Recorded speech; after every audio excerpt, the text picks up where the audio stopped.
There we go. There we go. Turn the microphone on.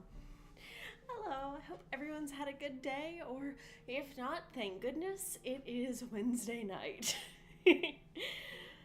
um, I do have coffee, but it's the good coffee gone cold, so it's sad coffee.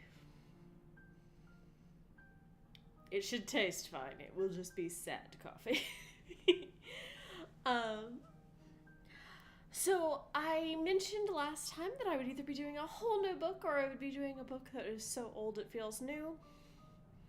I went with the so old it feels new because I don't remember this book, and then I started reading it and it was just like the softest nostalgia fuzzy nudges at the edges of my brain that never fully came together, so there was no aha, I do remember this moment.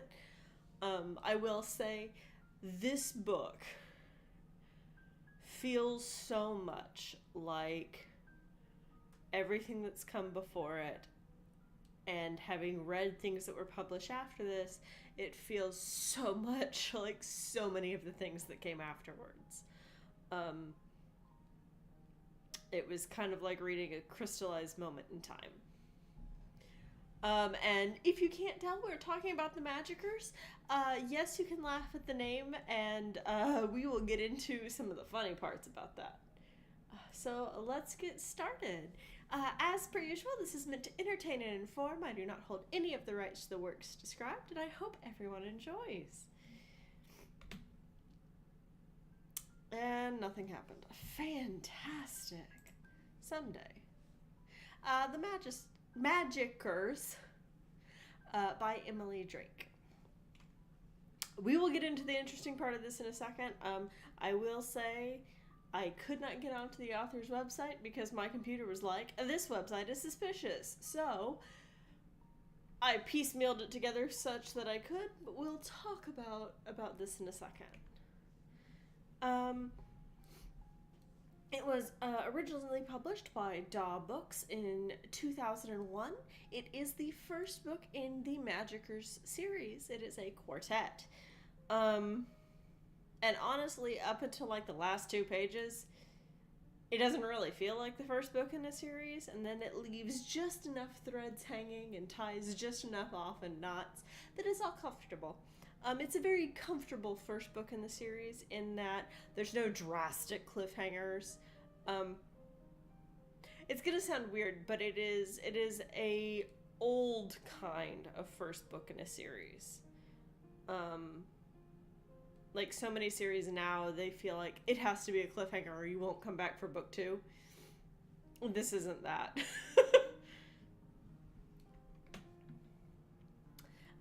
The original cover is by Paul Yole, who is an English illustrator who specializes in sci-fi and fantasy. This is the cover I have.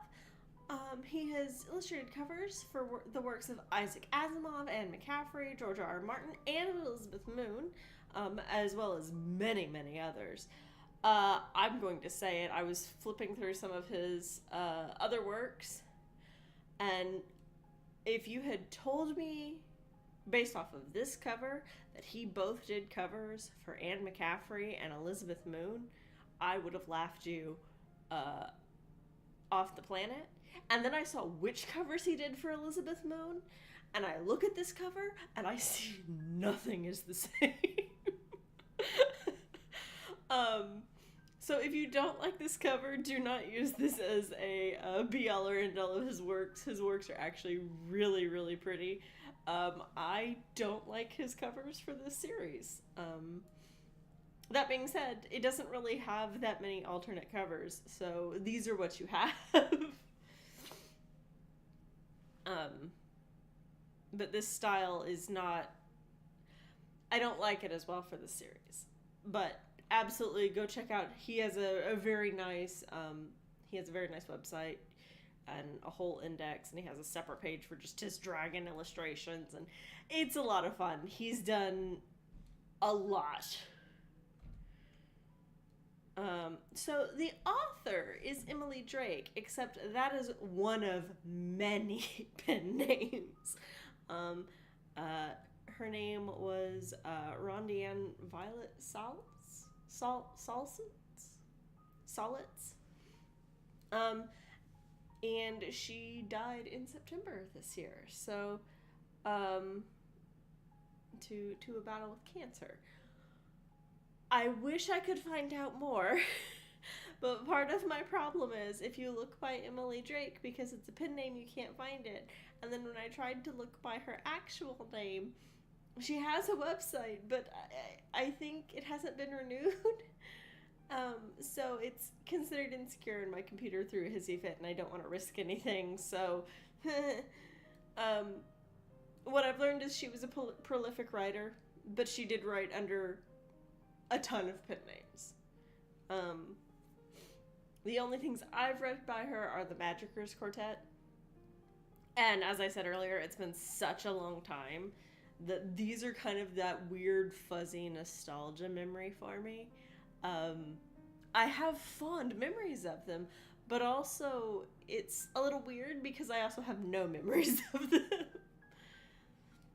They're one of those books that I see on my shelf, and I remember checking them out from the library, and then tracking down the actual books to own.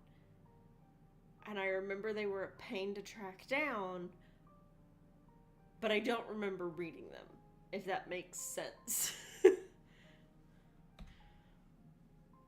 What do you need to know? This is a book about summer camp magic. It is fast-paced, and it feels familiar.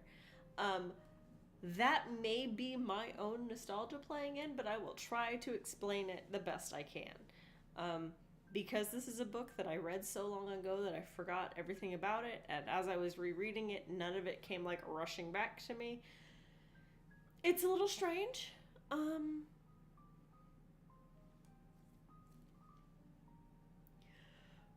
Oh, excuse me, but I did warn you. I might read something that I'd read so long ago it felt new. That's what this is. So your main character is Jason Adrian. He is a sporty, honest boy with two-step parents and a lot of feeling like an outsider. He has a best friend at school. He has, a favorite teacher, and he desperately wants to spend summer with his friend. When his ankle is injured during tryouts for summer camp, he thinks his chance at summer camp is over until his English teacher offers him another option. He is honest and loyal to a fault. He doesn't want to be seen as a nerd, but he likes English. And as someone who was a proud nerd and also loved English, but he is a mix of sporty and intelligent, but not brainiac intelligent, just actual intelligence, if that makes sense. Not the know-it-all kind, just the kind of quiet intelligence. So it is a summer camp book. It feels like Percy Jackson meets the Luminaries with a touch of both normal and strange. As I was reading it, it felt like kind of all of those like summer camp books that you read in elementary school and middle school all rolled together with some of like the weird creepy magic nonsense of things like Percy Jackson with the mythology or the Luminaries with the spooky things. It has an inner and an outer kind of us versus them feel. If I was comparing it to the Riordan books, so Percy Jackson and all that nonsense, it is somehow a mix of both the Olympians and the other one. It's a mix of both the Greek and the Roman camps, basically, is how it feels. It is magic. Magic is side-eyeing your plot from page 2. Like, weird stuff almost immediately starts happening with like dreams and nonsense, and then it's finally like revealed to the reader, or revealed to the characters, and like the reader can feel really smug, going, "Of course it was magic. Look at what all the adults were doing, sketchy magic stuff." Some of the characters are, you get a nod and a wink moment in, but it's very much more of a, oh, excuse me,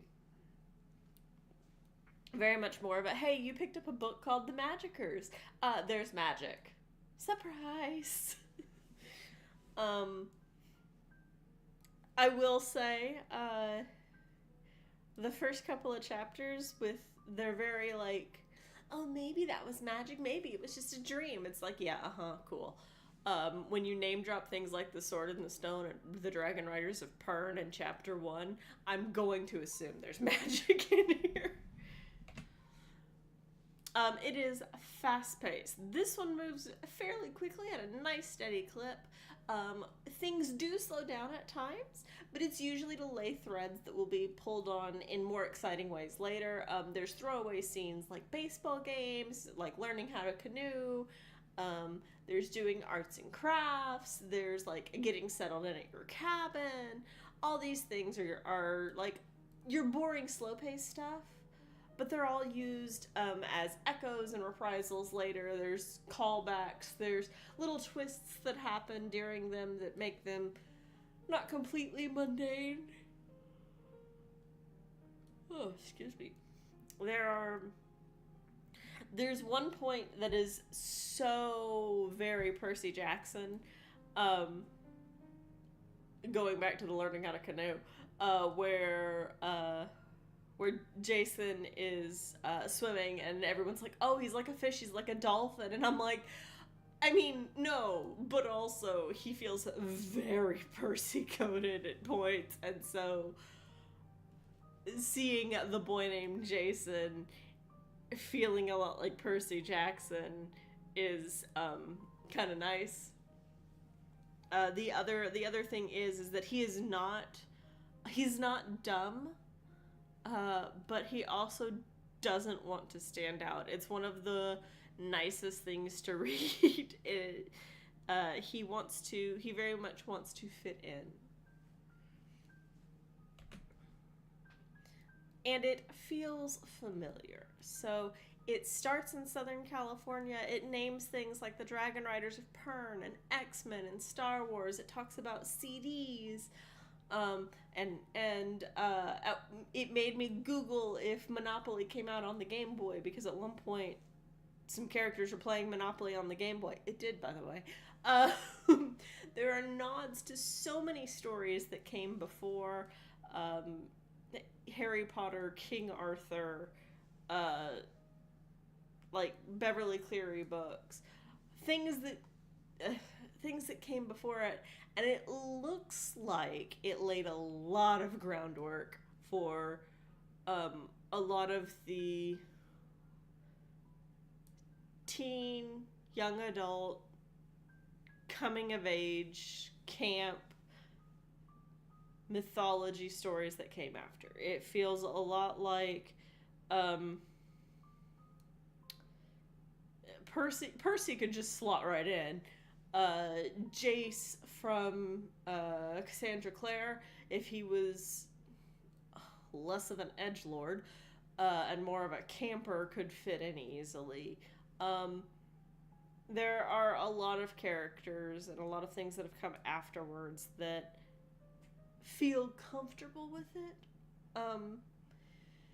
I don't have a better explanation. It's just this feeling. I will say both the camp name, which is Ravenwing, spelled the way it is on the screen, with that Y in it, and the book title of The Magickers, with the K, feel very early 2000s, late 90s. Some of the names you get and some of the like vibe and aesthetics that people give off, it is so very a thing of its period, but also it's such a thing that can be read and understood now.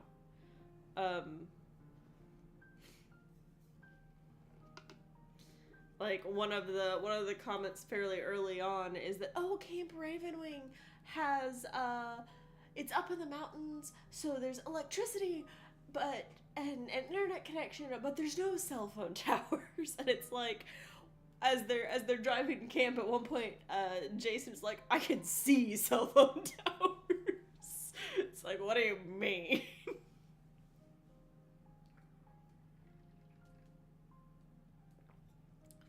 um there's things like that are just kind of hand waved.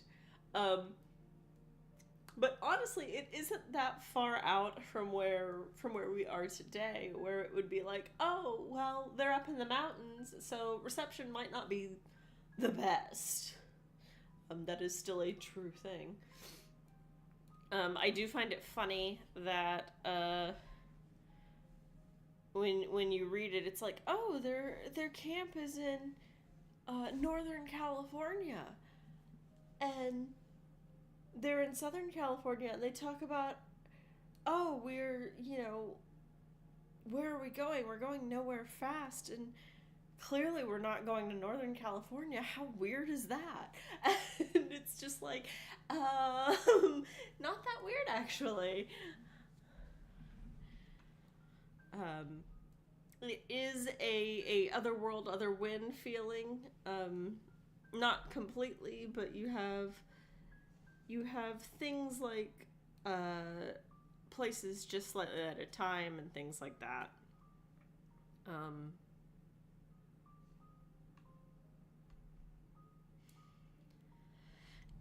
So recommendations for summer camp. Oh, excuse me. I will admit, two of these are long-time reads that I vaguely remember liking and haven't read in a long time. But first of all, Percy Jackson and the Olympians, The Lightning Thief. This is book 1 in the Percy Jackson series. I highly recommend it. A, the camp vibe fits perfectly. B, Percy is a delight. He is a crazy boy, and I greatly appreciate how in modern times people have realized that the only reason the books even slightly make sense are because they're inside his head. And if we weren't in his head knowing that he's like flying by the seat of his pants and desperately trying to not die, that everybody from the outside looking in is like, this boy's crazy. What is he doing? If only they knew. Sisterhood of the Traveling Pants only partially takes place at a summer camp, but it does include a summer camp. It does include the summer of separation and rejoining that is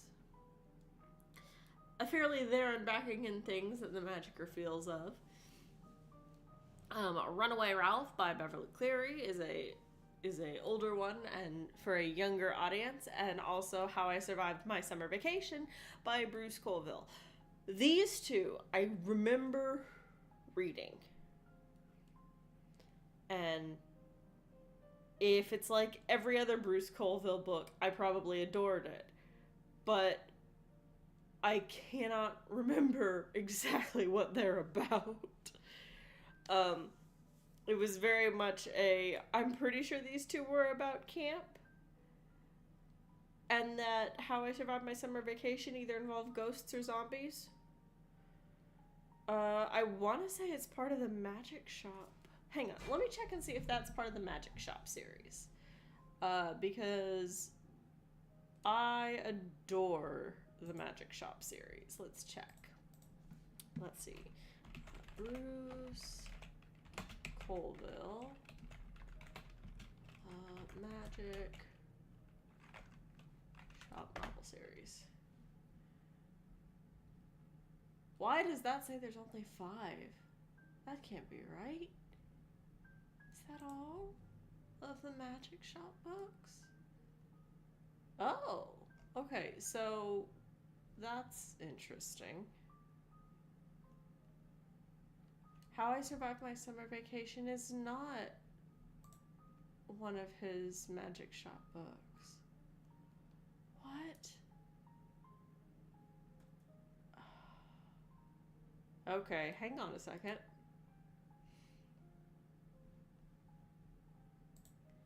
Let's see.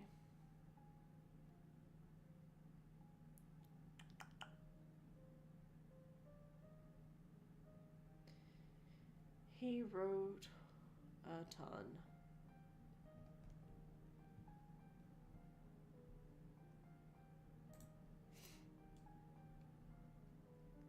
Oh, and all of these are his new covers. How am I supposed to find things when you're always getting new covers, sir? Hang on. Let me see if I can find and double check. That's a short story series. There it is.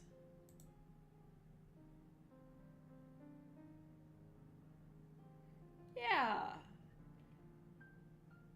Oh, that would be why. It's Camp Haunted Hills. Yes, it is. It is ghosts and spooky things. Um, it is very much. Alright, it's on his spooky side of books. Look, I never know with Bruce Colville. I have read 3 different series of his, apparently. Um, and his spooky ones is the ones I've read the least. I read his unicorns, and then I've also read his magic shop. And speaking of recommendations for things that feel familiar compared to the Magickers, number 1 is Jeremy Thatcher Dragonhatcher by Bruce Colville. It's part of the Magic Shop series. I adore it. There were very much points in this book where I expected similar things to happen. They didn't, but I felt like it.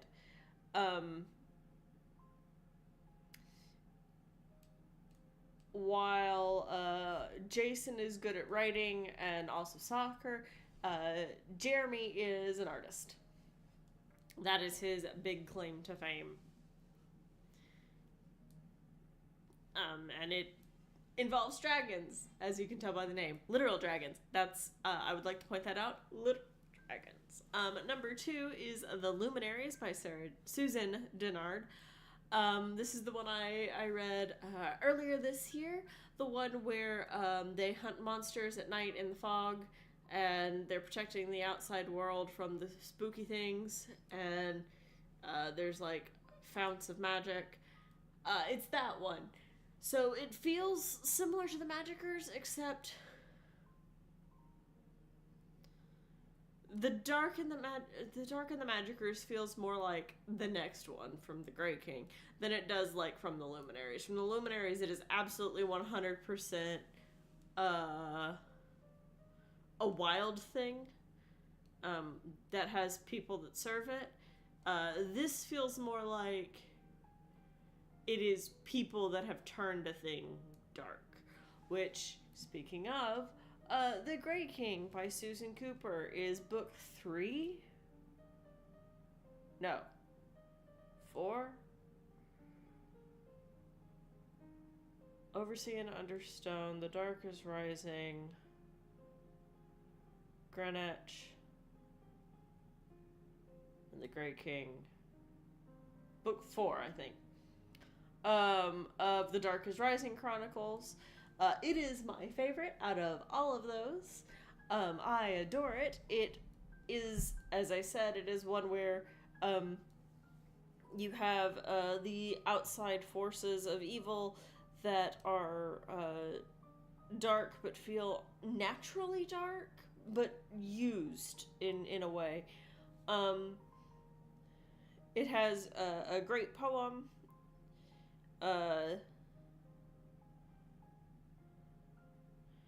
Starts with, on the day of the dead in the year 2 dies, may the youngest open the oldest hills. The entire Dark is Rising sequence has 2 different sets of poems.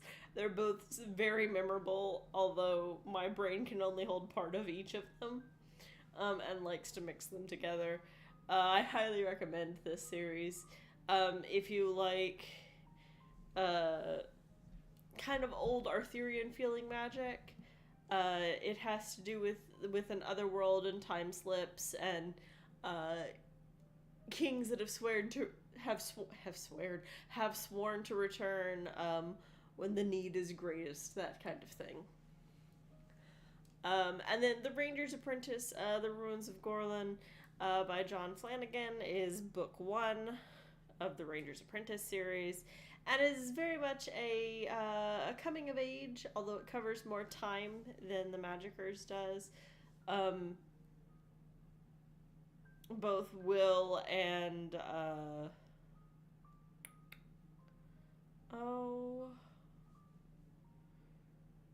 Will is the ranger, Alice is the diplomat.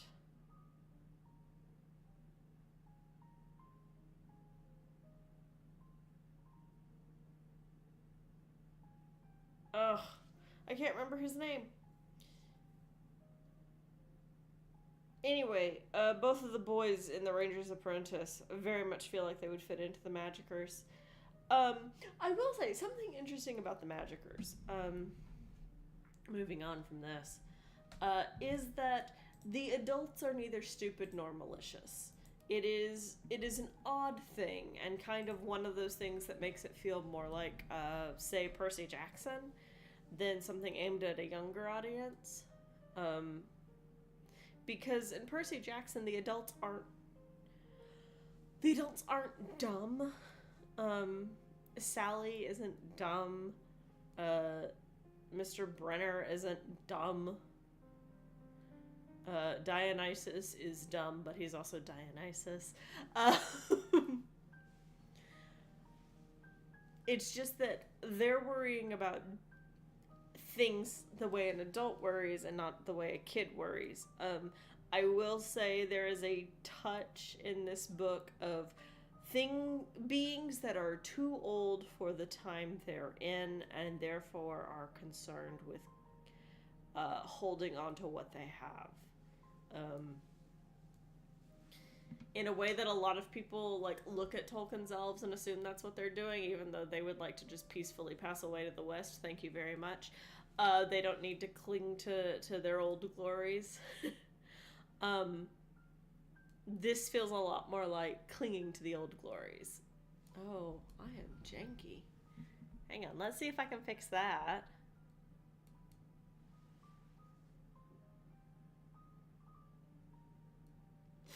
Okay. No? Okay. Don't know why that's being weird. But this is a lot more, even if you don't agree with what the adults are doing, and you don't have to, they never feel completely unreasonable.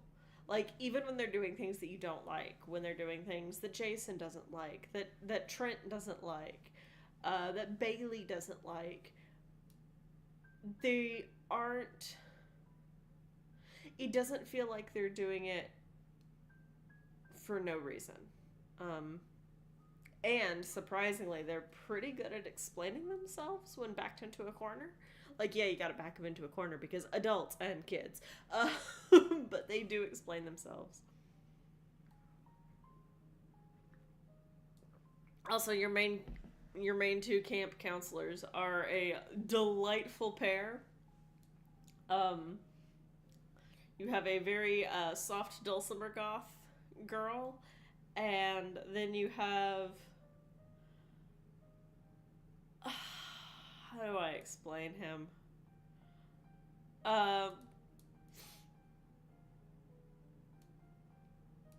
If Lucius Malfoy was less evil and more chill, and also not a blonde,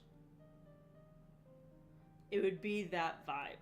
Because he's kind of like the cool uncle, but also he's got the ability to be powerful and scary like Lucius Malfoy. That vibe. He's also got a nifty cane, although it's not a snake. I will say one of your creatures that shows up very early, I kind of wonder if the author played D&D. Because they're not jackal-wares, but they vibe like jackal-wares.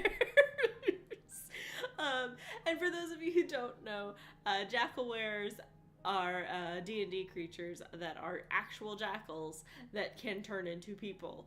They are very dangerous. They roam in packs, and they frequently worship, I believe, lamias. Um, they're highly intelligent and sneaky and tricky and magical and like, you never see just one kind of thing. But unlike, say, werewolves, which are men that turn into monsters, they are beasts that turn into men. And your monstrous creatures in this feel a bit more like that.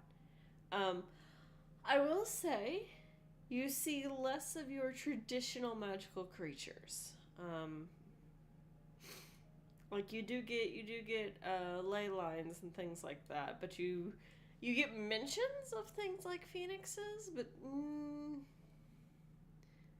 stuff like that doesn't show up, at least in the first book. I vaguely remember stuff like that showing up later.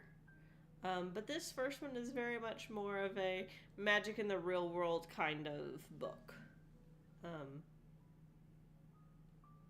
Although the real world is kind of loose because you're at summer camp the whole time.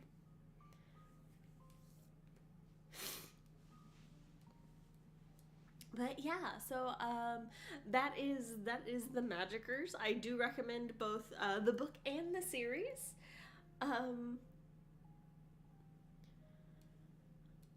I know that next time, I believe, is Christmas Day. I don't know if I'll be able to stream that day. I will if I can, but it may be pushed out.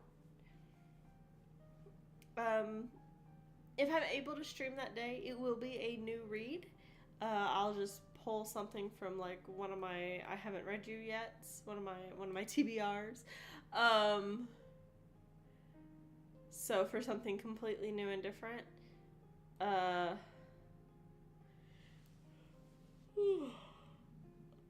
can try to aim for something that looks cold, but I have no promises because some of them are special editions, some of them are secondhand, and some of them are just, oh, pretty cover. It's like I kind of, if it's very much of me going, oh, pretty cover, I kind of check just to see genre, and then, oh, it's good, all right. I will say the old adage of don't judge a book by its cover. You shouldn't judge a book by its cover, but you're absolutely allowed to pick a book by its cover. I've said it before, and I'll say it again. That's the whole reason books have covers. Well, that and to protect the pages, but they're your selling point. They're the first thing you see.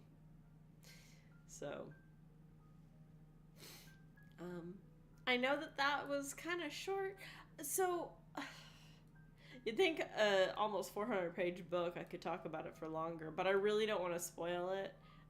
It is very enjoyable. It has an interesting cast. I will say this.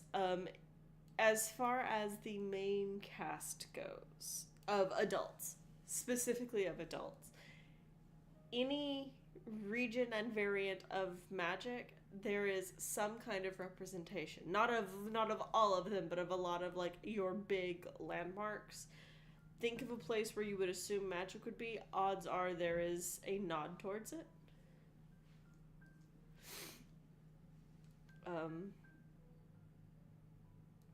Yeah.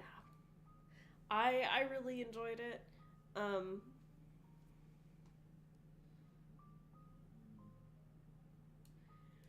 I may have to read the others in all my spare time. Excuse me. Just as a refresher. Or I can wait till the summer and do it as part of sequel summer again. So speaking of next year, because if I don't make it on Christmas, then the next time I see you will be next year. I would like to do another sequel summer. I don't know if I'm doing another film February because I would have to see what I have that I haven't done already that has films. Like, I know I have some, but, like, at the same time, if I'm not interested in doing them...